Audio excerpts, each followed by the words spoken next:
This video is regarding the Tascam DR-05 and regarding this particular lavalier mic. This is the Sony ECMSC3, and the question I was asked on a previous video was, does it work without phantom power? And the answer is no, it won't work unless you turn the phantom power on.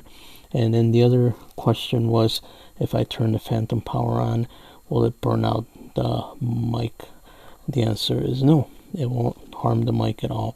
So let me just demonstrate for you right now.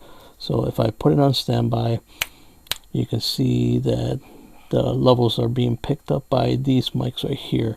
But let's hit stop and let me connect the mic to the external input of the Tascam.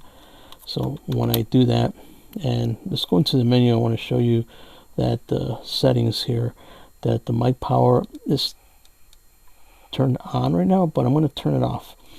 So I'm going to turn it off just to show you that it will not work without the phantom power. So now we're going to go to standby, and as you can see, the meters aren't picking up anything at all.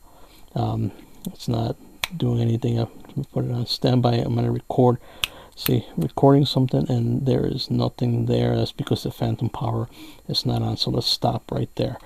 Okay, so now let's go back into the menu, go into the settings, and let's turn on that phantom power. So right there, we turned it on. Go back to menu.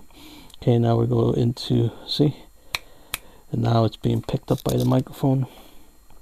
If I hit the left, see the meter goes to the left, and if I hit the right, the meter on top. So it means it's being picked up.